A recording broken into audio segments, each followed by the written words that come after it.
साथियों नमस्कार, मैं रामकृष्ण गर्ग और हमारे YouTube चैनल आरके स्टडी अड्डा में आप सभी लोगों का स्वागत है। जैसा कि आप सभी लोग जानते हैं, मैं प्रतिदिन मनोविज्ञान के क्षेत्र में एक वीडियो लाता रहता हूं। उसी के अगले क्रम में आज का हमारा टॉपिक है किशोरावस्था। तो प्लीज़ आप इसे अंत तक जरूर देखिए, क्योंकि यह बहुत ही महत्वपूर्ण होने वाला है। शिक्षक पात्रता परीक्षा वर्ग 3, वर्ग 2, वर्ग 1, यूपीटीटी, सीटीईटी व महिला बाल विकास विभाग में सुपरवाइजर के लिए। तो आप लोग पेन एवं कागज ले लीजिए, साथ ही नोट भी करते चलिए। और यदि हमारा ये वीडियो पसंद आए तो प्लीज़ लाइक एवं सब्सक्राइब कीजिए। तो चलिए शुरू करते हैं। आज का हमारा टॉपिक किशोरावस्था, एडोलेसेंस। तो एडोलेसेंस शब्द की उत्पत्ति लैटिन भाषा के एडोलस केयर से मानी जाती है, जिसका अर्थ है परिपक्वता की ओर बढ़ना। तो ध्यान दें आप, यदि हमको किशोरावस्था शब्द का शाब्दिक अर्थ चाहिए तो क्या करना पड़ेगा। क्योंकि किशोरावस्था इंग्लिश से आया है, जो इंग्लिश का एडोलेसेंस शब्द है, इसका हिंदी रूपांतरण है। अर्थात हमें एडोलेसेंस शब्द का अर्थ पता करना होगा।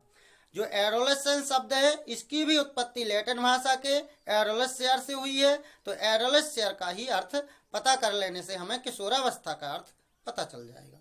तो एडोलेसियर का अर्थ होता है परिपक्वता की ओर बढ़ना। अर्थात हम कह सकते हैं कि किशोरावस्था का शाब्दिक अर्थ परिपक्वता की ओर बढ़ना होता है। आगे देखें, जो किशोरावस्था होती है वह बाल्यावस्था और युवावस्था के बीच का समय होता है।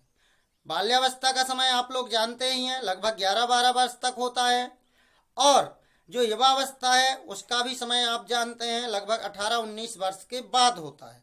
तो 11-12 वर्ष से लेकर के 18-19 वर्ष के बीच की जो अवस्था होती है, इसी अवस्था को हम किशोरावस्था कहते हैं। आगे देखें आप लोग, किशोरावस्था के प्रारंभ में बालक परिपक्वता की ओर बढ़ना प्रारंभ करता है और किशोरावस्था की समाप्ति तक वह पूर्ण परिपक्व हो जाता है। तो ये तो आपको मालूम ही है, अभी मैंने बताया इसकी किशोरावस्था के शाब्दिक अर्थ में कि किशोरावस्था का शाब्दिक अर्थ होता है परिपक्वता की ओर बढ़ना।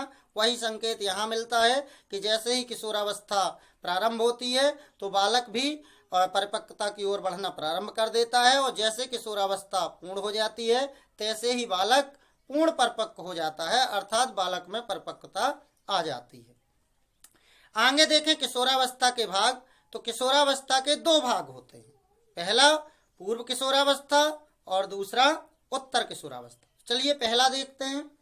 पहला जो है, इस अवस्था को तरुणावस्था और वयः संधि अवस्था भी कहा जाता है। तो आपसे अक्सर पूछा जाएगा कि तरुणावस्था किसे कहा जाता है। तो तरुणावस्था पूर्व किशोरावस्था को, या लड़कियों में 11 से 13 वर्ष और लड़कों में 12 से 14 वर्ष की अवस्था को पूर्व किशोरावस्था कहा जाता है। वयः संधि अवस्था भी अक्सर प्रश्न पूछा गया है। तो 12 से 14 वर्ष की जो अवस्था होती है इसे ही वयः संधि अवस्था कहा जाता है। दूसरी देखें उत्तर किशोरावस्था। तो ये अवस्था लगभग 13 वर्ष से लेकर के 19 वर्ष तक पाई जाती है। आगे देखें, किशोरावस्था में दो विकास के सिद्धांत बहुत चर्चित हैं, तो इन सिद्धांतों पर भी चर्चा कर लेते हैं। तो पहला सिद्धांत है क्रमिक विकास का सिद्धांत। क्रमिक विकास अर्थात धीरे धीरे एक निश्चित क्रम में विकास। तो इस सिद्धांत के जो समर्थक थे वो हमारे ईएल थॉर्नडाइक महोदय थे। थॉर्नडाइक महोदय का मानना है कि जो किशोरावस्था में विकास होता है वो एकाएक नहीं होता, विकास धीरे धीरे होता रहता है और अपने निश्चित क्रम से ही होता रहता है। दूसरा जो सिद्धांत है वह है त्वरित विकास का सिद्धांत।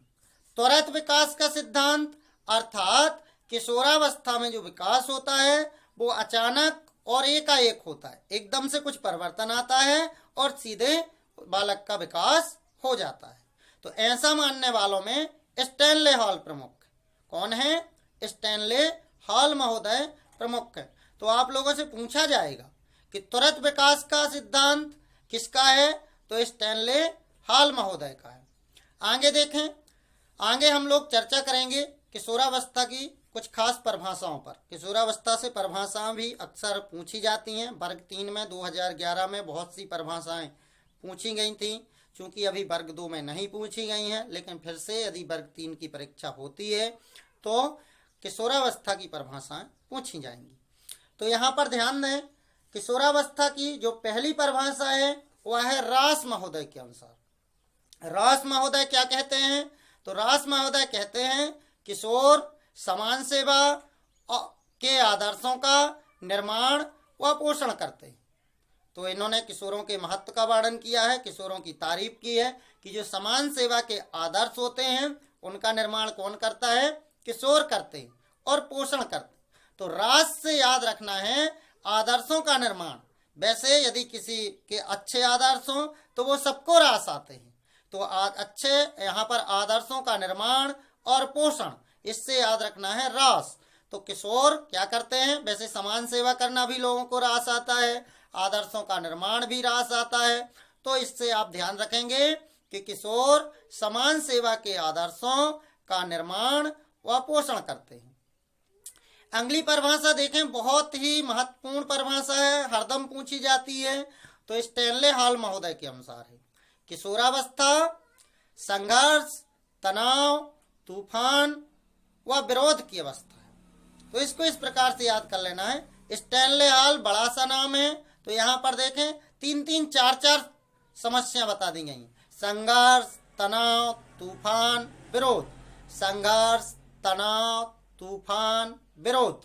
तो इस प्रकार से आप याद रखेंगे स्टैनले हॉल संघर्ष, तनाव, तूफान, विरोध, तो आपको याद हो जाएगा। आगे देखें, एक परिभाषा है हेडो कमेटी के अनुसार, बहुत ही अच्छी परिभाषा है। तो इन्होंने बताया है, हेडो कमेटी को आप इतना बस ध्यान में रखना है कि 11 या 12 वर्ष की आयु में बालक की नसों में ज्वार उठना प्रारंभ हो जाता है।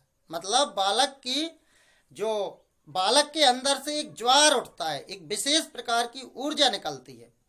इसे किशोरावस्था के नाम से जाना जाता है, अर्थात ये किशोरावस्था को ये ज्वार मानते हैं। यदि इस ज्वार का समय पर उपयोग कर लिया जाए और इसकी शक्ति तथा धारा के साथ साथ नई यात्रा प्रारंभ कर दी जाए तो सफलता प्राप्त की जा सकती है। बहुत ही बड़ी परिभाषा है लेकिन सरल है। हेडो कमेटी कहती है कि 11-12 वर्ष में बालकों में एक ज्वार टाइप का आता है, एक अजीब सा नशा आता है, तो उसे किशोरावस्था कहते हैं। और यदि इस किशोरावस्था को सही दिशा में लगा दिया जाए तो बालक सफलता प्राप्त कर सकता है। तो हेडो कमेटी की इस परिभाषा को आप लोगों को याद रखना है। साथ ही आप लोगों को यह भी ध्यान में रखना है कि एक बहुत बड़ी परिभाषा है जो किसकी है? हेडो कमेटी की है, क्योंकि हेडो कमेटी एक हेड कमेटी, तो इस तरह से हेड है तो बड़ी होगी, तो इस तरह से भी आप इसे लिंक कर सकते हैं। आगे देखें अगली नंबर 4, जॉन्स महोदय के अनुसार। तो जॉन्स महोदय क्या कहते हैं? किशोरावस्था शैशवावस्था की पुनरावृत्ति का काल है। किसकी? शैशवावस्था की पुनरावृत्ति। इसको कैसे याद रखोगे? तो जॉन्स से जॉनसन याद कर लें। बेबी जॉनसन साबुन होता है ना, बेबी जॉनसन पाउडर भी होता है, तो वो किसके लिए यूज होता है? शैशवावस्था के बच्चे के लिए। तो किशोरावस्था से याद रखना है कि किशोरावस्था शैशवावस्था की पुनरावृत्ति का काल है। अर्थात जॉन्स महोदय जो है एक किशोरावस्था में क्या कर रहे हैं? बेबी जॉनसन पाउडर लगवा रहे हैं, अर्थात किशोरावस्था में बता रहे हैं कि शैशवावस्था की पुनरावृत्ति का काल। अगला देखें नंबर 5। नंबर 5 की भी बहुत ही महत्वपूर्ण परिभाषा है और अक्सर पूछी जाती है। तो नंबर 5 में जो परिभाषा है यह है बैलेंटाइन महोदय के अनुसार। किशोरावस्था अपराध प्रवृत्ति के विकास का नाजुक समय है। बैलेंटाइन के अनुसार परिभाषा है, दोहराइए मेरे साथ, किशोरावस्था अपराध प्रवृत्ति के विकास का नाजुक समय। तो आप लोग इसे इस तरह से याद रखेंगे, बैलेंटाइन एक त्योहार होता है और इस दिन बहुत ज़्यादा अपराध होते हैं, तो अपराध प्रवृत्ति के विकास का नाजुक समय है। ये दिन एक अपराध प्रवृत्ति के विकास का नाजुक समय रहता है क्योंकि इस दिन बहुत से अपराध होते हैं। किस दिन होते हैं? बैलेंटाइन डे के दिन। तो बैलेंटाइन से आपको याद रखना है कि किशोरावस्था अपराध प्रवृत्ति के विकास का नाजुक समय है। आगे देखें नंबर 6, काल या ब्रुश के अनुसार। किसके अनुसार? काल या ब्रुश के अनुसार। तो किशोरावस्था के आगमन का मुख्य चिन्ह संवेगात्मक विकास में तीव्र परिवर्तन है। तो काल एवं ब्रोस तीव्र परिवर्तन, काल एवं ब्रोस तीव्र परिवर्तन, याद हो गया होगा। किस चीज में तीव्र परिवर्तन? संवेगात्मक विकास में, अर्थात संवेगों के विकास में तीव्र परिवर्तन, ऐसा कौन कहते हैं? काल या ब्रुस महोदय कहते हैं। नंबर 7 में देखिए, ये परिभाषा दी है हमारे किलपैट्रिक महोदय ने। तो किलपैट्रिक महोदय कहते हैं किशोरावस्था जीवन का सबसे कठिन काल है। क्या कहते हैं किलपैट्रिक महोदय? किशोरावस्था जीवन का सबसे कठिन काल है। ये परिभाषा अभी पूछी गई है, एमपीटीटी वर्ग 2 में ये परिभाषा पूछी गई थी कि किशोरावस्था जीवन का सबसे कठिन काल है। किसकी परिभाषा है? तो किसकी है? किलपैट्रिक महोदय की परिभाषा है। इसको इस तरह से याद रखेंगे, किलपैट्रिक, किल अर्थात मार डालना, तो मार डालना जीवन में सबसे कठिन होता है, किसी को नहीं मारना चाहिए। तो इससे आपको याद हो जाएगा किशोरावस्था जीवन का सबसे कठिन काल है। नंबर 8वीं परिभाषा देखिए, जरसील्ड महोदय के अनुसार। जरसील्ड महोदय क्या कहते हैं? तो किशोरावस्था वो समय है जिसमें विचारशील व्यक्ति बाल्यावस्था से परिपक्वता की ओर संक्रमण करता है। अर्थात जरसील्ड महोदय का कहना है कि किशोरावस्था एक ऐसा समय है जिससे बालक बाल्यावस्था से धीरे धीरे परिपक्वावस्था तक जाता है या परिपक्वता तक जाता है। मतलब बाल्यावस्था में जो बालक होता है, जो छदम परिपक्वता वाला होता है, अब वो परिपक्वता की ओर जाने लगता है, ऐसा जरसील्ड महोदय का कहना है। आगे देखें नंबर 9, क्रो एवं क्रो महोदय के अनुसार। तो क्रो एवं क्रो महोदय कहते हैं कि किशोर ही वर्तमान की शक्ति एवं भावी आशा को प्रस्तुत करते हैं। अर्थात क्रो एवं क्रो महोदय का कहना है कि जो भविष्य में देश बनेगा वो किसकी दम पर बनेगा? किशोरों की ही दम पर बनेगा। तो उन्होंने कहा है कि जो भी शक्ति होती है वो किशोरों के पास होती है। अर्थात वर्तमान की शक्ति और भावी आशा को प्रस्तुत करता है। कौन प्रस्तुत करता है? किशोर प्रस्तुत करता है। तो इस चीज को आप लोग याद रखिएगा। आप इस वीडियो को 2-3 बार शुरू से एंड तक बार बार देखेंगे तो मुझे पूर्ण विश्वास है कि आपको ये समस्त परिभाषाएं याद हो जाएंगी। तो साथियों, आपको इस वीडियो को देखकर कैसा लगा हमें कमेंट करके जरूर बताएं, और इसी तरह की वीडियो पाने के लिए हमारे चैनल को लाइक एवं सब्सक्राइब करें। साथ ही बेल आइकन को दबाना ना भूलें ताकि मैं जैसे ही वीडियो अपलोड करूं आपके पास तक पहुंचती रहे। धन्यवाद।